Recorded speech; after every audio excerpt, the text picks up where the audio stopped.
En realidad los derechos sociales, los derechos humanos, digamos, y todo lo que en una constitución consta respecto de los derechos que tiene una persona por el solo hecho de trabajar y vivir en el territorio argentino, es salud, educación y vivienda.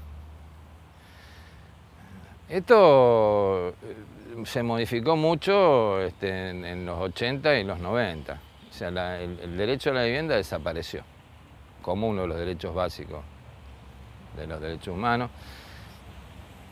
También podemos decir que el derecho a la vivienda no es tan importante, porque si uno tiene el derecho a la tierra, un pedazo de tierra, tanto sea en comunidad, con vecinos, o individualmente, o donde poder construir una casa por sus propios medios, en el tiempo, como han hecho tantos inmigrantes italianos, españoles aquí en la Argentina.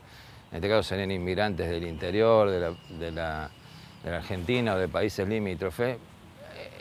Sería suficiente. El problema es que está restringido el derecho a la tierra, a un lote. No ha habido, primero el proceso económico liberales, digamos, en la dictadura, después en los 80 y los 90 no hubo voluntad política y de emprender un reordenamiento territorial de las grandes ciudades tendiente a que toda la persona que llega a la ciudad a trabajar, por el solo hecho de trabajar, tener hijos, contribuir, digamos, al crecimiento económico de la ciudad, tenga un lugar donde construir su propia casa, mínimamente para crear una familia, ¿no es cierto?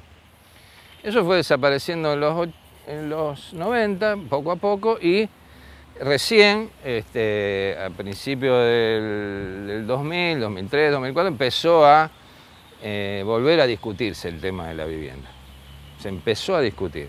En ese sentido se ha avanzado mucho, probablemente en cantidad de viviendas, en muchas ciudades del país, probablemente no con la calidad o el aporte, digamos, que la arquitectura o el urbanismo puede hacer en su mejor forma. Es decir, pero se ha construido mucho. Algunas ciudades creo que están relegadas, como Rosario. Rosario tuvo planes tanto locales que implementó el gobierno local, como Rosario Hábitat, muy importantes en su momento.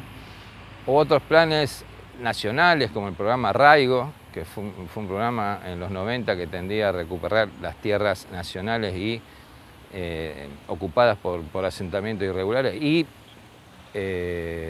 transferírsela a los ocupantes que demostraran una antigüedad, una capacidad de desarrollar un barrio.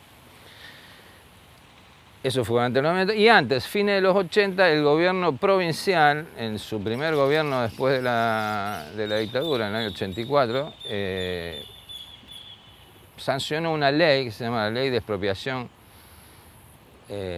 Plan Lote, el logro de un ordenamiento territorial estable, que fue vanguardia también en la Argentina. Era un antecedente de lo que después fue el programa Arraigo a nivel nacional. El Rosario Hábitat también implementó parte de la concepción de esa ley, de que la tierra es de la persona que la ocupa y con una familia. Eso tiene legitimidad. Probablemente no tenga legalidad que una familia ocupe un terreno y se mantenga allí, a lo mejor, como se dice habitualmente, usurpando o intrusionando. Pero tiene legitimidad, porque ¿de dónde va a vivir la gente? Y desgraciadamente se ponen los terrenos más bajos, son los terrenos más baratos, son los terrenos que pueden ser del Estado, ocasionando conflictos, porque después son áreas que se inundan, no pueden terminar nunca de consolidar las pequeñas inversiones que pueden hacer en el tiempo. Y eso es muy dañino, eso divide la ciudad en dos. La presión del desarrollador inmobiliario ha generado un impacto muy grande. Entonces, atrás del sueño de que este crecimiento de la ciudad, sobre todo en la oferta de tierra urbanizada y de tierra prometida, digamos, para los sectores medio y alto, ha llevado a veces a no poder equilibrar la gestión del urbanismo, del planeamiento urbano, debidamente entre esa presión tan fuerte de los grandes desarrolladores inmobiliarios con a lo mejor las pequeñas oficinas de desarrollo urbano ligadas a los sectores de bajo ingreso, que no tienen desarrolladores inmobiliarios que les resuelven los problemas y hacen lobby, etcétera, etcétera. La municipalidad tuvo o tiene, digamos, el Servicio Público de la Vivienda, la provincia tiene la dirección, el Instituto Provincial de Vivienda, la Nación, pero no, se ha gestionado en forma muy desproporcionada.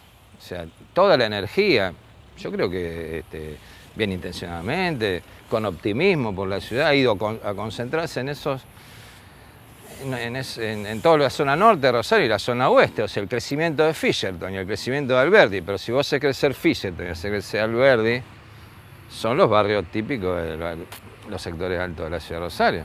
Digo, crecer no en superficie, sino en urbanidad, es infraestructura urbana. ¿Quién se ocupa? ¿Quién es el desarrollador inmobiliario de los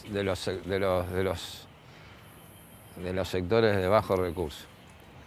Si no es la política, digamos, lo tendría que ser los municipios, la provincia y la nación, obviamente, ¿no es cierto? Rosario es una ciudad muy importante, como muchas otras de llanura, de transformación de suelo rural en urbano. Este es un proceso inherente a la ciudad. Hay que controlarlo, porque naturalmente la persona que tiene un campo lindero a la ciudad va a ir vendiendo las hectáreas que están más cerca de la ciudad. Digamos, esto es sencillo. Lo único que hay que tener es voluntad de organizarlo y no rechazarlo como problema. Con la utopía de tener una ciudad densa, una ciudad a la europea. Esta es una ciudad americana, de llanura, como las ciudades americanas, extendida, de baja densidad y donde el automóvil es el medio principal de locomoción. Rosario es una ciudad sencilla, tiene los mejores urbanistas de la Argentina, hay un urbanismo, tiene una escuela de arquitectura que tiene 3 materias de urbanismo, introducción al urbanismo, análisis urbanístico e intervención urbanística. Es una carga horaria absolutamente superior a cualquier otra escuela de arquitectura de la Argentina y de muchos lados, ¿no es cierto? El urbanismo se considera habitualmente una especialidad de posgrado. Bueno, acá nosotros, el graduado en arquitectura, el alumno que sale de grado en la escuela pública sin pagar ningún posgrado, tiene una alta formación urbanística. En una ciudad donde ha tenido planes durante el siglo XX importantes de desarrollo urbano, etcétera, etcétera. Lo que hay que, creo yo que hay que teñir todo ese gran prestigio y ese background, digamos, urbanístico que tiene la arquitectura de Rosario, de contenidos sociales. Digamos, esto me parece que es... Y en ese camino creo que estamos. O sea, yo creo que hay una muy mayor preocupación, progresivamente, lentamente, de atender los problemas sociales unidos a los temas urbanísticos en los planes de estudio, en las distintas escuelas. Así que creo que en ese sentido se han abierto nuevas materias ligadas exclusivamente al tema del derecho a la ciudad, los derechos humanos. O sea, hay un lento y progresivo mejoramiento de la sensibilidad de los planes de estudios hacia, en general, o el interés público en general, hacia lograr en el futuro una ciudad más equilibrada. Y hay muy buenos ejemplos. Hay ciudades que han pasado por estos problemas de la ciudad que se llama partida, la ciudad dividida, como Medellín, Bogotá, Río de Janeiro y otras, que no digamos que han resuelto su problema, pero han logrado mejoras, que es lo que en este sistema, digamos, económico hay que lograr, mejoras y reformas, que es que tiendan a ser la ciudad más habitable, en un marco de convivencia entre los distintos sectores sociales, donde bueno, uno pueda crear una familia más o menos normalmente.